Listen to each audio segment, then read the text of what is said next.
Students अपना exercise 7.1 चल रहा है, जिसमें क्वेश्चन नंबर 6 तक हम लोगों ने कर लिया था। अभी क्वेश्चन नंबर 7 करेंगे। क्वेश्चन नंबर 7 क्या है? अ coin is based so that the head is 3 times likely to occur as tail. If the coin is tossed twice, find the probability distribution of number of tails. अब देखिए, ये coin है, वो toss किया जा रहा है। अब उसमें क्या बोला है कि अपने को फाइंड करना है probability distribution of number of tails. Tails का प्रोबेबिलिटी डिस्ट्रीब्यूशन हमें फाइंड करना है, जबकि इसमें कंडीशन क्या दिया है? The head is 3 times likely to occur as tail. तो यहां पे अगर आप देखें, सबसे पहले सॉल्यूशन पे आते हैं। Let random variable X equal to number of tails. अब ध्यान से देखना, उसने क्या बोला? The coin is toss twice. 2 बार कॉइन को अगर आप टॉस कर रहे हो, देखिए 2 बार है, ट्वाइस, तो फिर हो सकता है कि एक भी बार आपको टेल ना मिले, एक बार टेल मिल सकता है, दोनों बार टेल मिल सकता है। नंबर ऑफ टेल्स देखना है ना, तो अगर आप 2 बार टॉस कर रहे हो तो एक भी बार टेल ना मिले, एक बार टेल मिले, या फिर 2 बार टेल मिले। ये आपका हो गया नंबर ऑफ टेल्स का रैंडम वेरिएबल 0, 1, 2। अब इसी 0, 1, 2 का प्रोबेबिलिटी डिस्ट्रीब्यूशन फाइंड करना है, तो हम पहले पता करेंगे कि टेल्स की प्रोबेबिलिटी कितनी है। तो यहां पे let p is equal two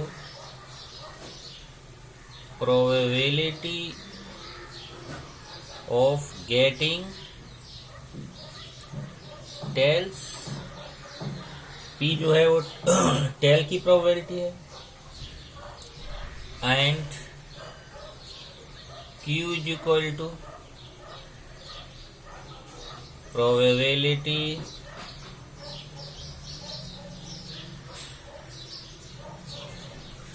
of getting heads. Tails की प्रोबेबिलिटी हो गई, हेड्स की प्रोबेबिलिटी हो गई। और यहाँ पे कंडीशन दिया हुआ क्वेश्चन में देखेंगे, अगर आप अकॉर्डिंग टू गिवन कंडीशन, जरा देखिए कंडीशन क्वेश्चन में क्या दिया है। इफ द कॉइन, सॉरी यहाँ से देखिए, a coin is based so that the head is 3 times likely to occur as tails। मतलब हेड की प्रोबेबिलिटी टेल से 3 टाइम है, तो हेड की प्रोबेबिलिटी Q है, टेल की प्रोबेबिलिटी P है। इसका मतलब Q equal to 3P। Head की प्रोबेबिलिटी Q, टेल की प्रोबेबिलिटी P का 3 टाइम्स। ओके, एक Q is equal to 3P। But आप जानते हैं टोटल प्रोबेबिलिटी क्या होता है? 1 होता है। टोटल हेड की और टेल की दोनों प्रोबेबिलिटी मिला के टोटल प्रोबेबिलिटी कितना होगा? 1। अब वैल्यू पुट कर दीजिए p, तो p ही रहेगा। q के प्लेस पे 3p रख दीजिए, तो यहाँ q के प्लेस पे हम 3p रख देंगे। ये हो जाएगा 4p इक्वल टू 1। तो यहाँ से आपको p के वैल्यू मिल जाएगा 1/4। अब p 1/4 हो गया, तो q कितना है? 3p। 3 इंटू 1/4, तो q इज इक्वल टू 3/4। तो p आ गया 1/4 और q आ गया 3/4। तब चलिए 1 बाय 1 प्रोबेबिलिटी फाइंड करते हैं। एक बार x इक्वल टू 0 के लिए, फिर x इक्वल टू 1 के लिए, फिर x इक्वल टू 2 के लिए। ध्यान रखना नंबर ऑफ टेल्स का है। So Px equal to 0 means no tail. P no tail, एक भी टेल नहीं। तो अगर एक भी टेल नहीं तो आप कितनी बार देखो, coin is toss twice. Coin कितनी बार टॉस किया जा रहा है? 2 बार। ओके, तो यहाँ पे आप चाहे तो एक ऐड कर लो, यहाँ पे the coin is toss 2 times. तो नो टेल का मतलब क्या हुआ कि दोनों के दोनों बार जो है हेड आएगा। तो इसका मतलब हेड की प्रोबेबिलिटी क्या है, Q Q Q, both times Q. ये हो जाएगा क्यू स्क्वायर, और क्यू का वैल्यू 3/4 है। 3/4 का स्क्वायर कितना होगा, 9/16। फिर फाइंड करेंगे पी एक्स इक्वल टू 1, मतलब 1 टेल। तो 1 टेल है तो अगर हो सकता है कि फर्स्ट पे टेल मिले, सेकंड पे हेड, या फिर फर्स्ट पे हेड, सेकंड पे टेल। 1 टेल का यही मीनिंग हुआ, फर्स्ट पे टेल मिला तो सेकंड पे हेड मिला, या फर्स्ट पे हेड मिला तो सेकंड पे टेल मिला। तो ए कितना हो जाएगा, P Q plus P Q, 2PQ। 2 into P का वैल्यू कितना है, 1/4, क्यू का 3/4, 1/4, 3/4, ये हो जाएगा 6/16। तो 9/16, 6/16। Then P X equal to 2 means P 2 tails. अब 2 टेल मिलेगा, तो दोनों के दोनों मतलब दोनों के दोनों टेल्स आ रहे हैं। अब दोनों के दोनों टेल्स आ रहे हैं, इसका मतलब पी आ रहा है दोनों, पी हो गया, पी मतलब पी स्क्वायर हो गया। पी की वैल्यू 1/4 है, 1/4 का स्क्वायर। बस अब इसी को आप 0 के लिए 9/16, 1 के लिए 6/16 और 2 के लिए 1/16। अब इसी का प्रोबेबिलिटी, यही हो गया प्रोबेबिलिटी डिस्ट्रीब्यूशन। तो probability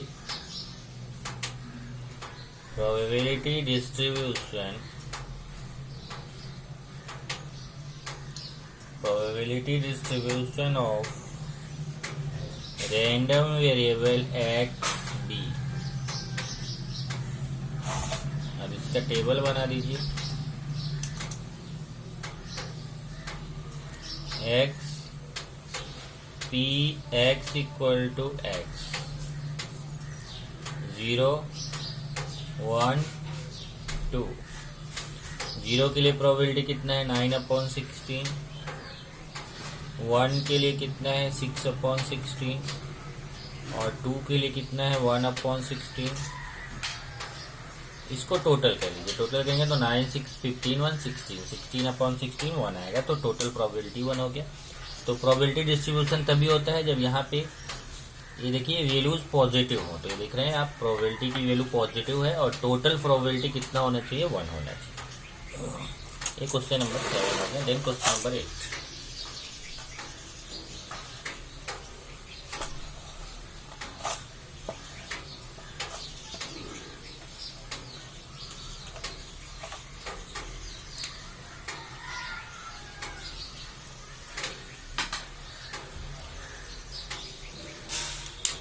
A random variable x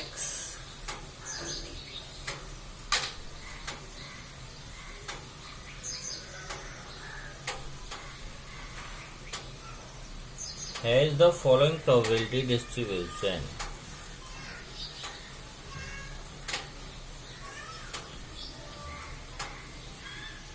अभी तक देखो कैसा था कि प्रोबेबिलिटी डिस्ट्रीब्यूशन हमें फाइंड करना था। अब प्रोबेबिलिटी डिस्ट्रीब्यूशन यहाँ क्वेश्चन में गिवन है, वो दिया गया है।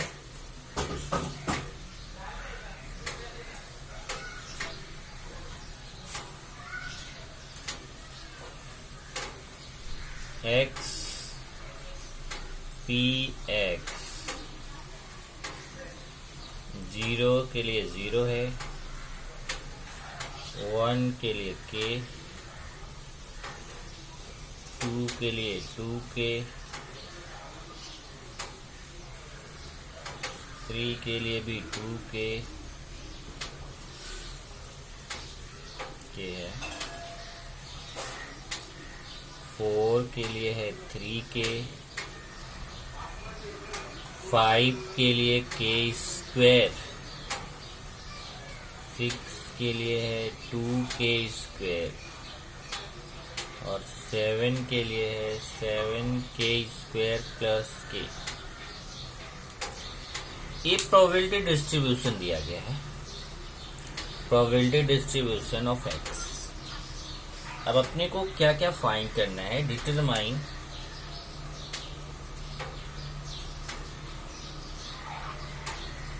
एक तो पहले अपने को k का वैल्यू फाइंड करना है, फिर second px is less than 3 का वैल्यू फाइंड करना है, and third find px is greater than 4।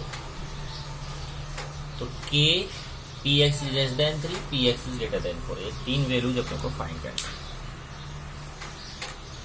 तो सबसे पहले देखो, अगर आप ध्यान से, तो k का वैल्यू फाइंड करने के लिए क्या करना है, अगर आपको प्रोबेबिलिटी डिस्ट्रीब्यूशन दिया है और आपको k का वैल्यू फाइंड करना है, तो सबसे पहले आपको क्या करना है, टोटल प्रोबेबिलिटी 1 कर दीजिए। टोटल प्रोबेबिलिटी क्या होता है, 1। टोटल प्रोबेबिलिटी 1 करके आप k का वैल्यू फाइंड कर सकते हैं। तो सबसे पहले वही यूज करेंगे यहाँ पर। Since summation px equal to 1, summation of px equal to 1, तो यहाँ से अब एक 0, अभी पूरा प्लस कर दीजिए, 0 plus k plus 2k plus 2k plus 3k plus k plus 2k² plus 7k² plus k equal to 0। चलिए पहले स्क्वायर वाला देखते हैं। तो एक k², 2k², 7k², तो ये 10k² हो जाएगा। और फिर k वाले देखते हैं, 2 1 3 2 5 3 8 1 9k। और नंबर्स में जाएंगे तो यहाँ पे मुझे केवल 2 दिख रहा है, नहीं ये 2 भी नहीं है, नंबर्स में आपका कोई भी नहीं है, केवल 10k² प्लस 9k। चेक कर लेते हैं, ओके कुछ भी नहीं है। तो 10k² plus 9k equal to 0। यहाँ पे देखेंगे, अरे एक मिनट, यहाँ 0 नहीं 1 है, टोटल प्रोबेबिलिटी 1 है, तो मैं यहाँ 0 लिख दिया 1। तो 10k² plus 9k equal to 1। 1 को इस तरफ ले लेते हैं, फैक्टर करेंगे, 10k² plus 9k minus 1 equal to 0। अब इसका फैक्टर करते हैं, ये -10, 10 1 जा 10 प्लस माइनस, ये हो जाएगा 10k² plus 10k minus 1k minus 1 equal to 0। Factor आप जान ही रहे हो, यहाँ 10k कॉमन ले लेंगे, तो यहाँ आएगा k plus 1 minus 1 common, k plus 1 equal to 0। k plus 1 common, 10k minus 1 equal to 0। एक बार k प्लस 1 को 0 करेंगे, एक बार 10k माइनस 1 को 0, k equal to -1, k equal to 1/10। तो 2 वैल्यू आ रहा है, k equal to -1, k equal to 1/10। लेकिन हम जानते हैं कि k निगेटिव नहीं होगा, क्योंकि प्रोबेबिलिटी निगेटिव नहीं होती है ना, तो k की वैल्यू निगेटिव नहीं ले सकते हैं।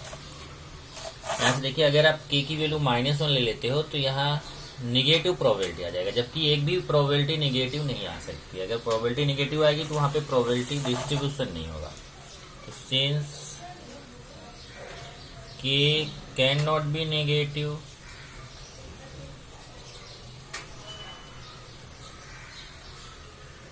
so k is not equal to -1, so k equal to 1/10। ये आंसर हो गया k equal to 1/10।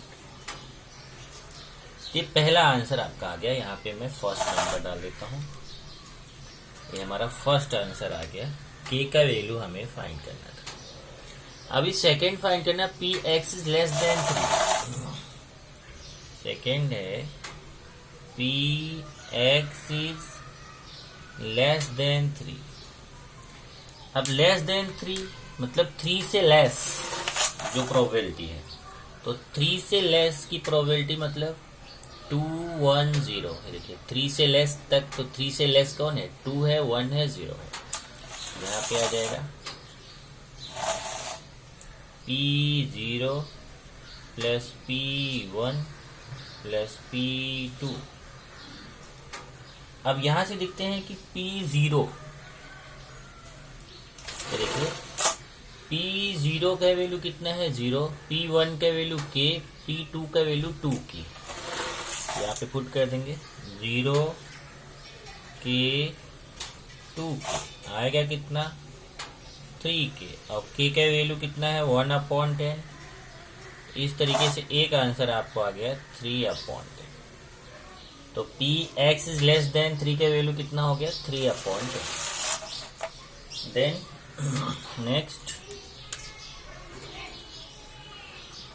Next find करना है third.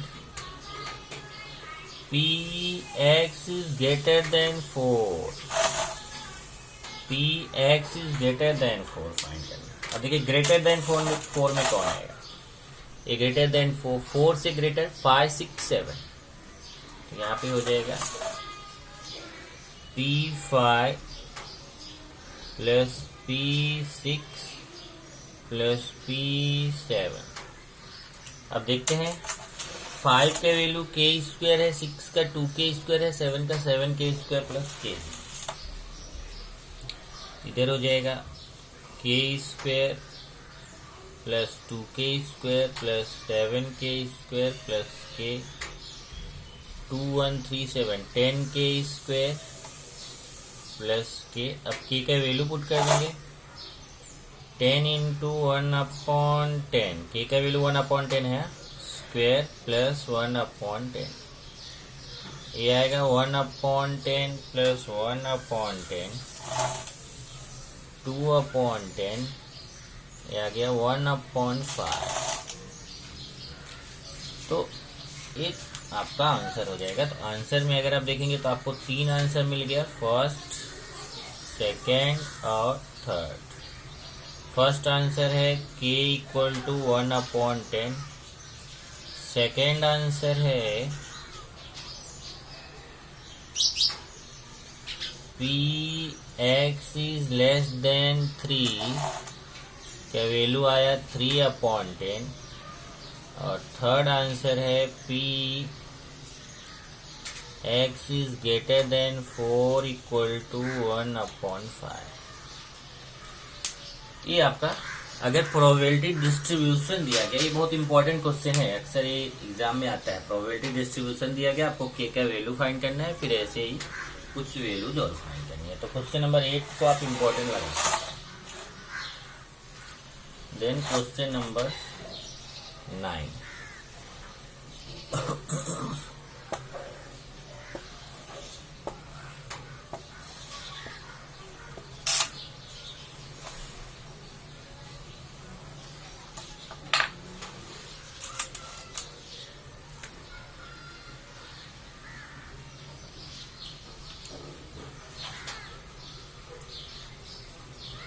Find expected value and variance.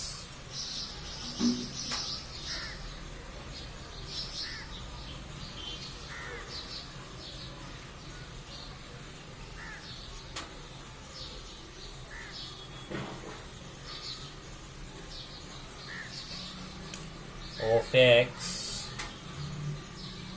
of the following PMF.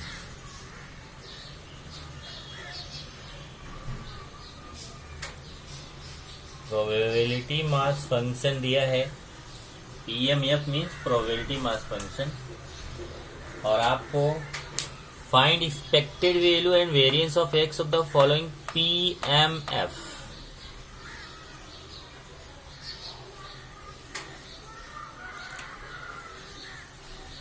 Question लिख लेते हैं जो प्रोबेबिलिटी डिस्ट्रीब्यूशन दिया गया है।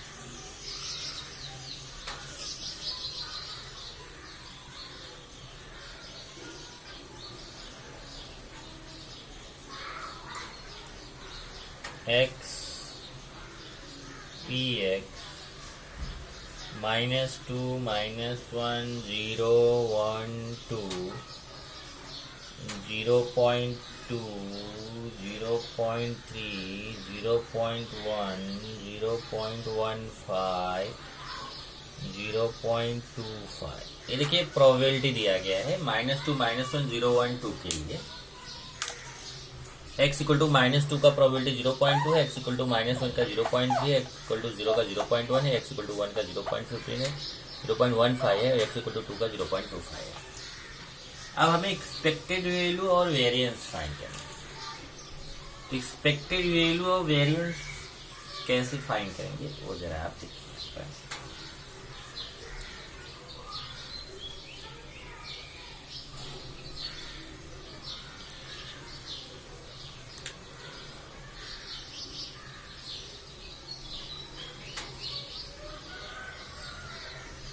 x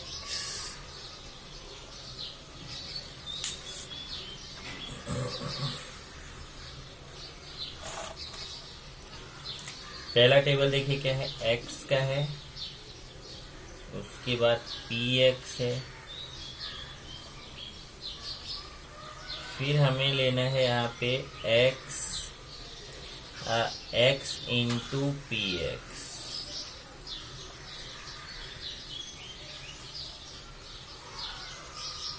इसको आप चाहे तो ऐसे लिख दें, थोड़ा और अच्छा रहेगा। पहला जो है उसको लिख दीजिए xi, दूसरा pi, फिर xi इंटू pi, और फिर xi स्क्वायर, फिर xi स्क्वायर इंटू pi। ये देखिए ये आपको टेबल बनाना है।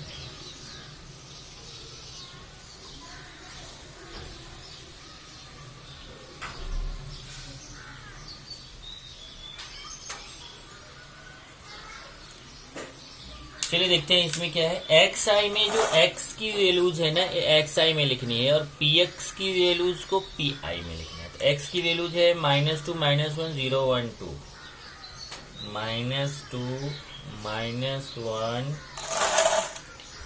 0, 1, 2, और pi का वैल्यू है 0.2, 0.3, 0.1, 0.15, 0.25। ये हो गया वैल्यू। अब हमें फाइंड करना है xi pi, इनका मल्टीप्लिकेशन। तो -2 का 0.2 से मल्टीप्लिकेशन करेंगे तो आएगा -0.4, इसका मल्टीप्लाई करेंगे -0.3, इसका मल्टीप्लाई करेंगे 0.1, ये मल्टीप्लाई करेंगे 0.15, इसको मल्टीप्लाई करेंगे 0.50 या 0.5। अब इधर क्या करना है, xi का स्क्वायर करना है। xi का स्क्वायर मतलब जो xi है ये वाले टेबल का स्क्वायर, तो -2 का स्क्वायर 4, -1 का स्क्वायर 1, 0 का स्क्वायर 0, 1 का स्क्वायर 1, 2 का स्क्वायर 4, और फिर ये xi स्क्वायर और pi, ये देखिए सेकेंड और फोर्थ ये वाले टेबल का multiplication, xi square into pi। तो 4 का 0.2 से मल्टीप्लिकेशन करेंगे 0.8, 1 का 0.3 से 0.3, 0.1 का 0 से 0, यहाँ पे भी देखो मैंने गलत किया, 0.1 का 0 से यहाँ पे भी 0 आएगा, और 0.15 का 1 से करेंगे तो 0.15, और 0.25 का 4 से करेंगे तो 1।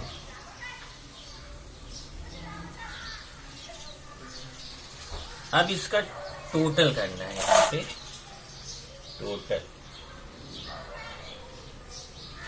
तो टोटल xi pi का टोटल अगर करेंगे तो यहाँ से देखिए ये दोनों प्लस करेंगे तो इन दोनों को अलग प्लस करिए, इन दोनों को अलग फिर माइनस करिए।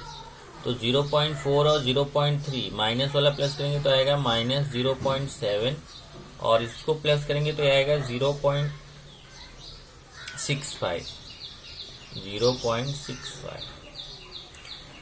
अब -0.7 आया और ये आया 0.65, तो ये इसमें -0.7 में से 0.65 ये दोनों को प्लस कर दो तो आएगा कितना, -0.05। ये बड़ा है, माइनस वाला बड़ा है तो -0.05। यहाँ आ गया -0.05।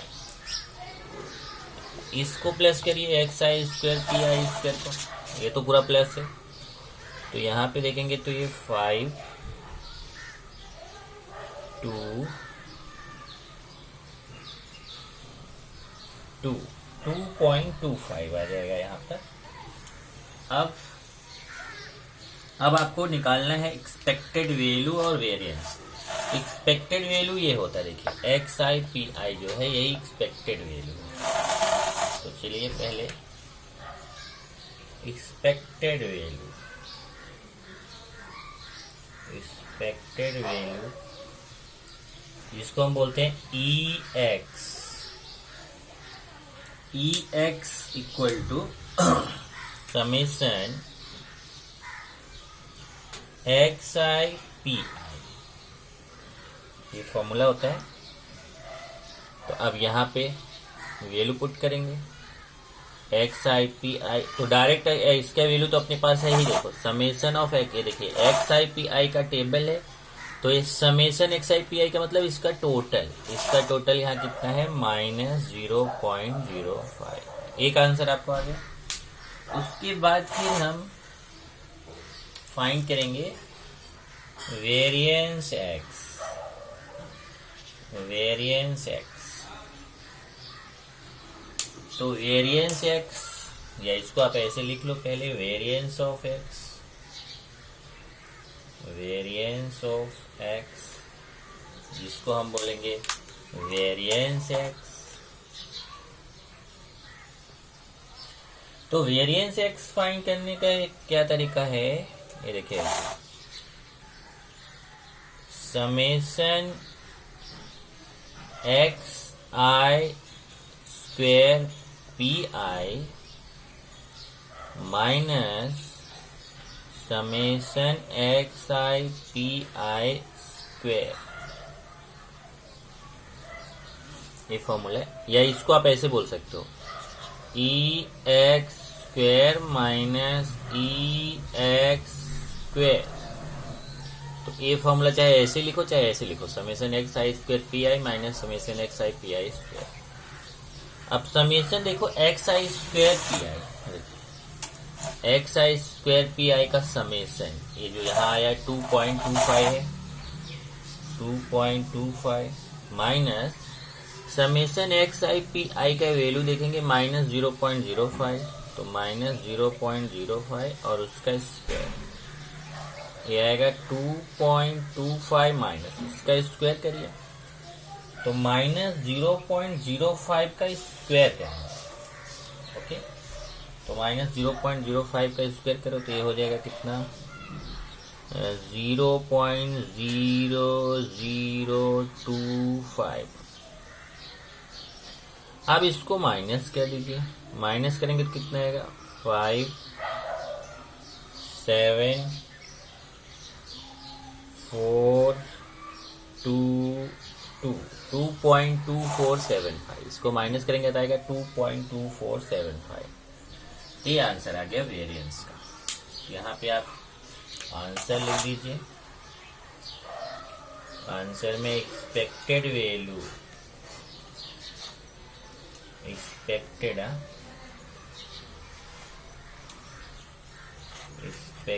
Value equal to -0.05 and variance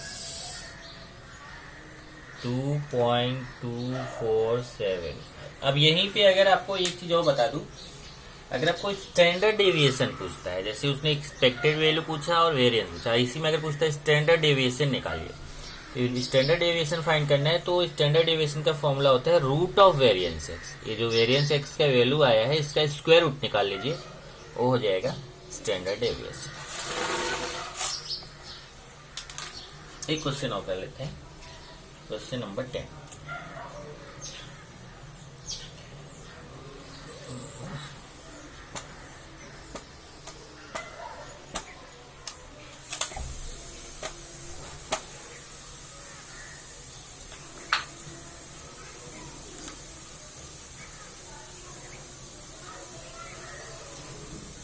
Find expected value and variance of x where x is number obtained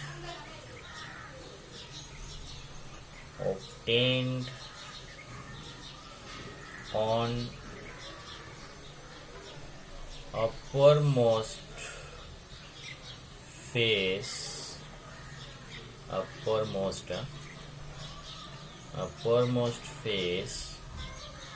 when a fair die is thrown। अब देखिए, a fair die is throne,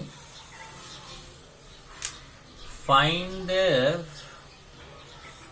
x is expected value of variance find करना है where X is number obtained on uppermost face.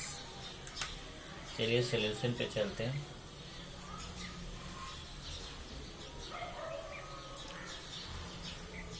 A fair die is thrown, तो sample space क्या हो जाएगा? 1 2 3 4 5 6। Okay, let x equal to number on fair die. देखिए, x is number obtained, x is equal to number obtained on uppermost face, मतलब वहां पे number आना चाहिए। तो नंबर क्या क्या आ सकता है? अगर आप फेयर डाई थ्रू कर रहे हो तो नंबर ऑब्टेन, नंबर 1 आ सकता है, 2 आ सकता है, 3 4 5 6, बस ना, इतना नंबर आ सकता है। और यहां पे अगर आप देखेंगे probability, here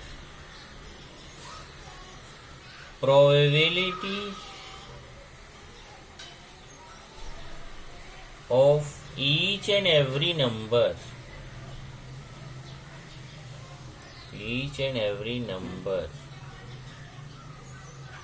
is equal to 1/6। अगर 1 की प्रोबेबिलिटी देखेंगे वो भी 1/6 है, 2 की भी 1/6 है, 3 आने की प्रोबेबिलिटी 1/6 है, 4 आने की प्रोबेबिलिटी 1/6 है, 5 की भी 1/6 है और 6 आने की प्रोबेबिलिटी भी 1/6। सब इक्वल प्रोबेबिलिटी है सबकी 1/6।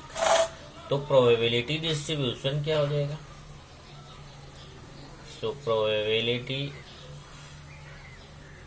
Distribution of x.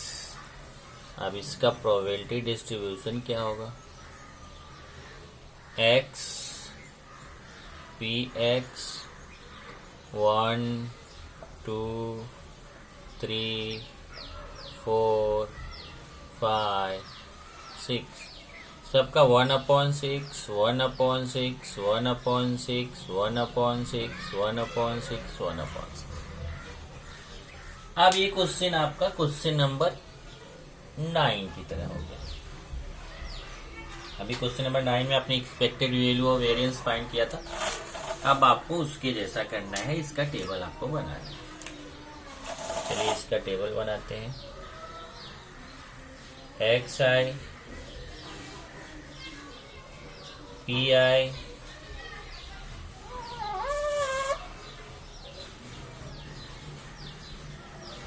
XI PI XI square XI square P I.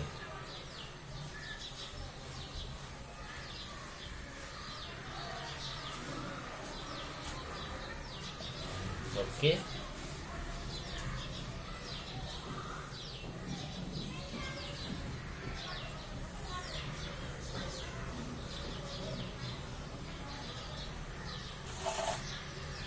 चलिए अभी वैल्यू फाइंड करते हैं। पहले एक्स आई के वैल्यू क्या है, 1 से लेके 6 तक। 1 2 3 4 5 6। और पी आई क्या है, 1/6 1/6 1/6 1। 1 मिनट की जगह कम पड़ गया भाई, और थोड़ा जगह लेके बनाना पड़ेगा।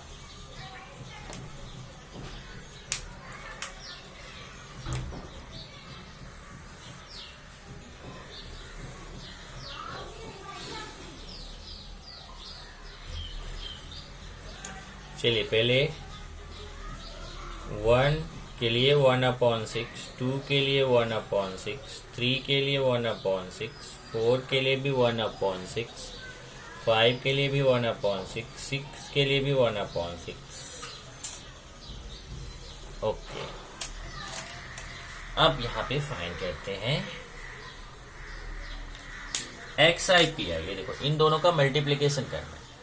पहले 1 इंटू 1/6 करेंगे तो 1/6, 2 इंटू 1/6 2/6, 3/6, 4/6, 5/6, 6/6। अब इसको टोटल कर लीजिए, 21/6 ये आ गया आपका। उसके बाद फिर नेक्स्ट आते हैं एक्स आई स्क्वायर। ये जो एक्स आई है इसका स्क्वायर करना है, तो 1 का स्क्वायर 1, 2 का स्क्वायर 4, 3 का square 9, square of 4 16, square of 5 25, square of 6 36। फिर क्या करना है, फिर इसको मल्टीप्लाई करना है, 9 16 25 36। अब इसको देखो, ये दोनों को मल्टीप्लाई करना है, P I x I square और पी आई को। तो 1 इंटू 1/6 1/6, इधर 4/6, 9/6, 16/6, 25/6, 36/6। अब इसको प्लस कर लीजिए, इसको प्लस करेंगे तो कितना आएगा,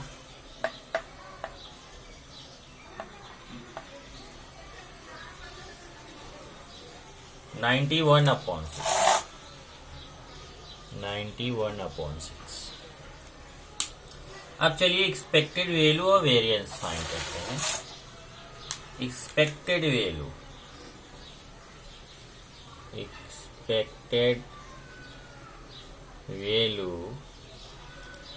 ई X equal to sigma X I P I. और यहां से देखेंगे एक्स आई पी आई का समेसन कितना है, 21/6। तो ये हो जाएगा 21/6। इसको कैंसिल कर लेते हैं, 3 से कैंसिल हो जाएगा, 7/2। ये आ गया आपका प्रोबेबिलिटी ऑफ एक्सपेक्टेड वैल्यू आ गया। तब फाइंड करेंगे वेरिएंस